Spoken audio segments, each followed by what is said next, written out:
Buen día o buenas tardes, mi nombre es Gonzalo Pontigia y vamos a ver los temas de elastancia arterial dinámica y acoplamiento ventrículo arterial. Este es el índice y vamos a dividir la charla en dos partes para poder desarrollar mejor cada uno de los temas. Para entender elastancia arterial dinámica, primero recordemos algunos conceptos previos de biofísica y tal vez del módulo respiratorio, como el concepto de elastancia, que es la relación entre presión y volumen, es lo que entendemos como la inversa de la complacencia. Ya en 1933, Suga y Sagawa describen la función de la elastancia ventricular en cada instante del ciclo cardíaco y lo pudieron diagramar gracias a catéteres intraventriculares que censaban tanto presión como volumen en cada momento del ciclo cardíaco y con eso tenían la información necesaria para saber la elastancia a nivel del ventrículo.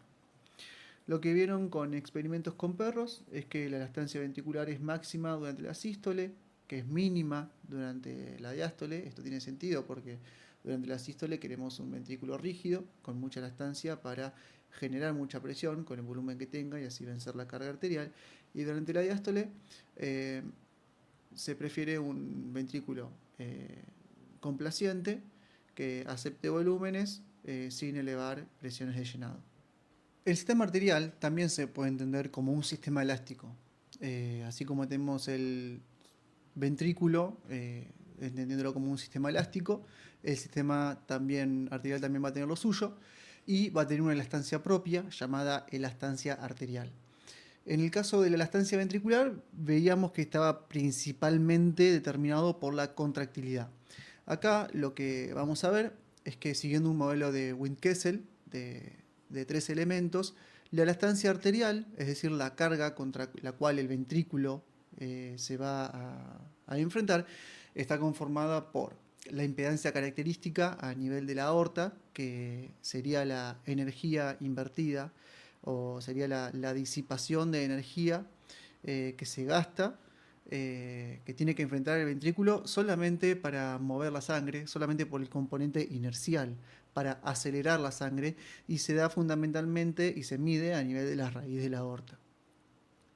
Después tenemos la complacencia arterial, que es el concepto que ya entendemos clásico de complacencia, que es esta función de acumular como un capacitor energía durante la sístole para luego devolverlo a modo de volumen y de presión durante la diástole.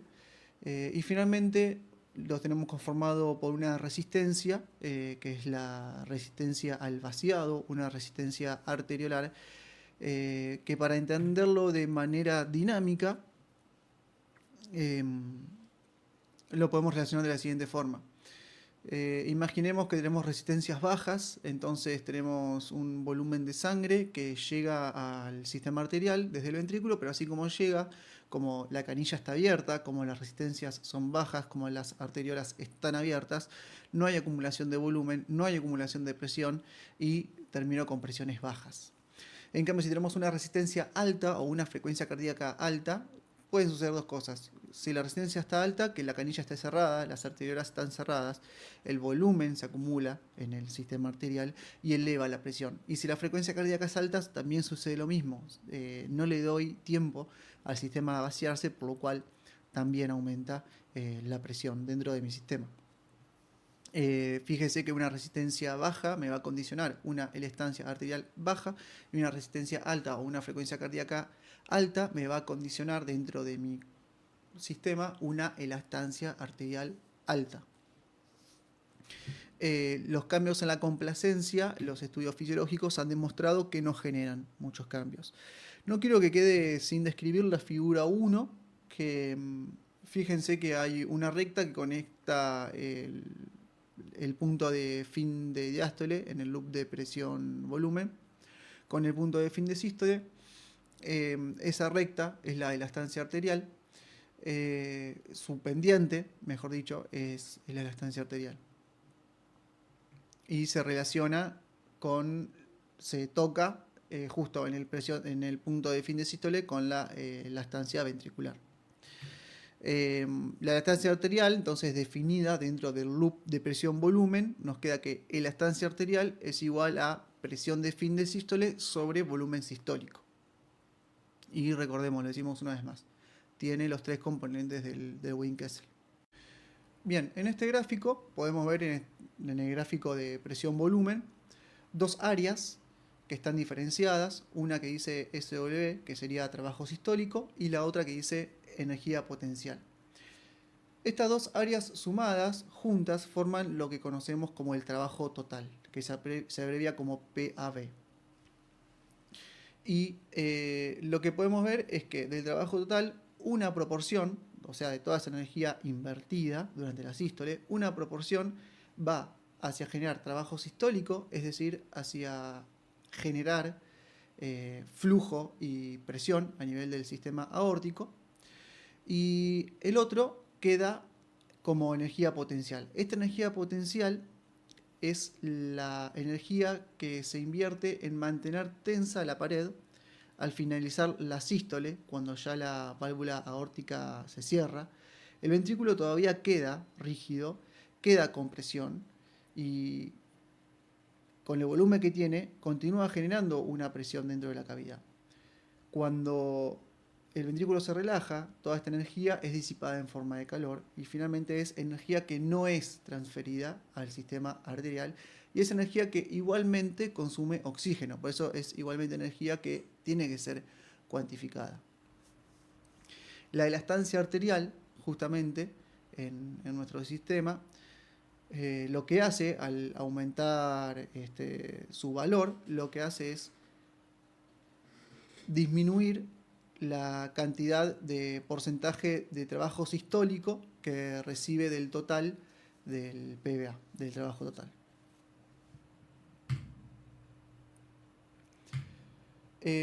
Acá lo que vemos es justamente eso, que en la figura A se han hecho 3 loops diferentes con diferentes situaciones de elastancia arterial y fíjense que a medida que va aumentando la elastancia arterial, el área total de trabajo, el PVA, aumenta, pero el porcentaje que se lleva, la energía potencial, es cada vez mayor con respecto al porcentaje de trabajo que se lleva el trabajo sistólico, que es el que finalmente da presión y flujo al sistema. Si consideramos que el trabajo sistólico consume oxígeno, como se nos grafica en el gráfico B, que es consumo de oxígeno con respecto al trabajo sistólico, podemos decir que podemos llegar a hablar en términos de eficiencia energética del ventrículo izquierdo.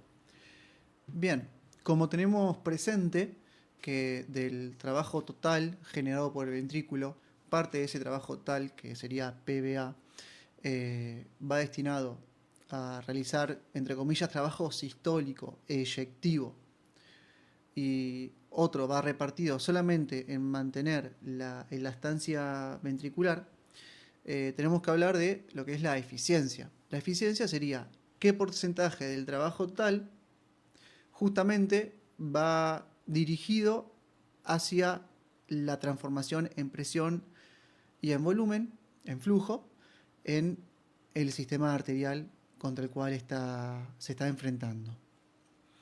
Y si recordamos que todo trabajo consume oxígeno a nivel y de manera lineal, podemos ver claramente cómo un aumento del trabajo sistólico, ya sea a constas de aumentar hacia el trabajo que va finalmente a la elastancia arterial o hacia que se queda como energía potencial, aumenta el consumo de oxígeno. Y en la figura de la izquierda vemos cómo a mayor elastancia arterial que se enfrenta nuestro ventrículo, porque lo que dibuja la recta de color celeste es eso, cada vez con más pendientes, son loops de presión-volumen con cada vez más elastancia arterial, vemos que el trabajo total es mayor y siempre va repartido más hacia lo que es en pérdida, entre comillas, como energía potencial, y menos va invertido hacia generar trabajo eyectivo. Bueno, esto es lo que estábamos diciendo. Acá está graficado, está mostrado en un diagrama que la PBA se divide en dos y que la fracción de PBA, justamente repartido hacia la eyección sistólica, le llamamos la eficiencia. Starling, en 1993, nos muestra en estudios fisiológicos en humanos, utilizando dobutamina, que la eficiencia mecánica llega a una meseta cuando la elastancia ventricular es el doble que la elastancia arterial. También tal vez pueda resultar más fácil verlo al revés, que sería cuando la elastancia arterial es la mitad de la elastancia ventricular. En ese punto, seguir aumentando el trabajo, va a aumentar el trabajo total, va a aumentar también el trabajo sistólico, pero a constas de aumentar aún más en la proporción que va hacia energía potencial. Puede ser que el ventrículo sea más potente, pero va a ser menos eficiente cuando la elastancia arterial supera más del 0,5 de la elastancia ventricular. Bueno, bien, considerando que ya manejamos los conceptos de BPP y de BBS por las clases de monitoreo hemodinámico, podemos verlo cómo relacionarlos entre sí ahora, tal vez podemos aportar información, para la relación entre la variación de la presión de pulso y la variación del volumen sistólico como un índice del estado hemodinámico del paciente. Japinski en 2002 nos dice que puede servir como un índice del tono arterial. Posteriormente, Monge García en 2020, al querer estudiar este índice, se encuentra que más que como índice del tono arterial, sirve como índice de acople ventrículo arterial. Lo que hace Monge García en su experimento del 2020, él buscaba responder la pregunta si la elastancia arterial dinámica cambiaba solo con la poscarga, como sería la hipótesis de Pinsky, sería un subrogado de la elastancia arterial, o si responde también a la contractilidad. Él lo que hizo fue agarrar 12 cerdos, a los cuales los sometió a cambios en la poscarga, en la precarga y en la contractilidad. Usaba fenilefrina, nitroprusiato, los hacía sangrar, les pasaba bolos de volumen, utilizaba esmolol, utilizaba dobutamina. Siempre los cerdos fueron precarga dependientes, eso vale la pena aclararlo. Y bueno, en cada condición que tenían a los cerdos, lo que hicieron fue medir simultáneamente la elastancia arterial dinámica, como variación de la presión de pulso sobre la variación del volumen sistólico, junto con el patrón gold estándar, que era tenerlos monitorizados con un catéter a nivel ventricular, que es como el método gold estándar, el mismo que usaba Suga y Sunagawa, que vimos en 1983. En la figura 2 de estudio, acá lo que vemos es que la elastancia arterial dinámica se mueve de manera significativa cuando hacen intervenciones en la poscarga y en la contractilidad. Eso ya de por sí es mucha información. Pero para finalmente concluir que la elastancia arterial dinámica sigue el mismo cociente que el acoplamiento ventrículo arterial, solo que lo hace de manera inversa, digamos, hacen un análisis de correlación y demuestran los siguientes. La elastancia arterial dinámica justamente se relaciona de manera inversa con el acoplamiento ventrículo arterial y directamente con la eficiencia del ventrículo izquierdo. Que si recordamos la definición de la eficiencia del ventrículo izquierdo, esto sirve más como apoyando de manera indirecta de que la elastancia arterial dinámica sirve como un índice de acoplamiento ventricular arterial. Bueno, con todo el constructo teórico previo, podemos ya ir entendiendo que la elastancia arterial dinámica termina siendo una herramienta de interpretación y no una guía absoluta para tomar decisiones. Ahora la idea de esta sección es que ustedes conozcan los dos principales trabajos más representativos que usan la elastancia arterial dinámica como una herramienta clínica, y después, según a ustedes les parezca más interesantes, ir a leer el paper del que les pueda parecer más útil. Este primer algoritmo se basa en la utilidad de la elastancia arterial dinámica como predicción de respuesta presora cuando damos fluidos. Presión como respuesta a dar volumen. La lógica sería que si las variaciones en el volumen sistólico durante la ventilación mecánica las veo seguidas de cambios en la presión de pulso, entonces cuando dé fluidos, esos cambios de precarga por dar fluidos también los voy a ver reflejados en cambios en la presión arterial. Estos pacientes deben ser respondedores, recordemos eso. A partir de este estudio, está disponible en la bibliografía, Monge García establece un punto de corte de una elastancia arterial dinámica mayor a 0.89 para decir que solamente dando fluidos a este paciente voy a poder hacer aumentar la presión arterial media, ¿sí? Y si es menor a 0.89 sugiere también aportar vasopresores junto con el volumen. Guarracino en 2019 tomó 55 pacientes con shock séptico, de los cuales tenía el dato de la elastancia arterial dinámica, y se fijó cuáles de esos 55 pacientes aumentaban la presión al iniciar con noradrenalina, y se fijó la elastancia arterial dinámica. Y se fijó que de los 55 pacientes sépticos, aquellos que aumentaban la presión con la nora era porque tenía una elastancia arterial dinámica mayor a 0,83. Es decir, tenía un valor alto de elastancia arterial dinámica. No era que era menor a eso. Esto, pensémoslo, que se correlaciona con un acoplamiento ventrículo arterial bajo. Si decimos elastancia arterial dinámica alta, se correlaciona con acoplamiento ventrículo arterial bajo. Recordemos lo que demostró Monge García. Entonces, bajo esta hipótesis, los pacientes que responden aumentando la presión con noradrenalina son pacientes con un acoplamiento ventrículo arterial bajo, porque aún presentan una elastancia ventricular aumentada con respecto a la elastancia arterial.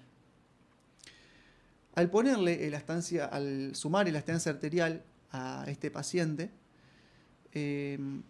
lo que vamos a hacer llevarlo al desacople, porque vamos a aumentar el número del ventricular arterial coupling, del acoplamiento ventricular arterial.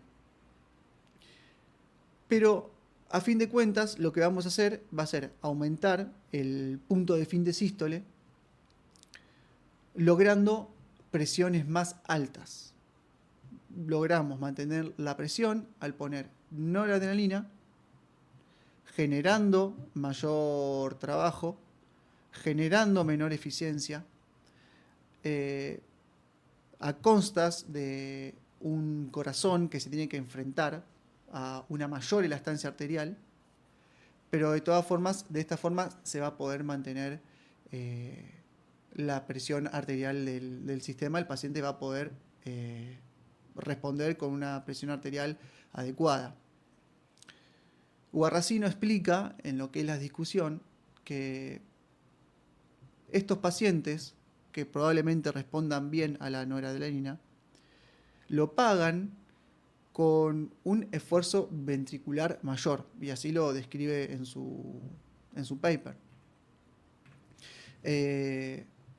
Por eso también es que en la discusión recomienda, y sugiero ir al artículo para leerlo, en estos pacientes, una vez que están estables, tratar de reducir la dosis de vasopresores, porque en este contexto de mantenerlo en el tiempo, el miocardio estaría sufriendo por disminución de la eficiencia energética, por aumento del consumo de oxígeno ante el inicio de noradrenalina.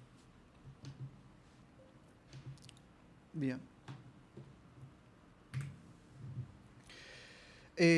Bueno, finalmente, para cerrar, dejo los siguientes escenarios hipotéticos con las siguientes preguntas. Me pueden enviar un mail respondiendo cada pregunta. Ahí yo les doy la devolución y con estas preguntas y con lo que ustedes me digan y con la respuesta vamos a terminar de cerrar. Y con la clase, con todo lo que dije de lo teórico y con estas preguntas, eh, van a poder armar conceptualmente una idea de lo que es la elastancia dinámica y el acoplamiento ventrículo arterial, que son varios conceptos para relacionar entre sí. La idea no es que se entiendan a la primera vez, sino es ir momento tras momento acumulando conceptos de manera circular, ¿no? Esta es la bibliografía utilizada, así que bueno, muchas gracias.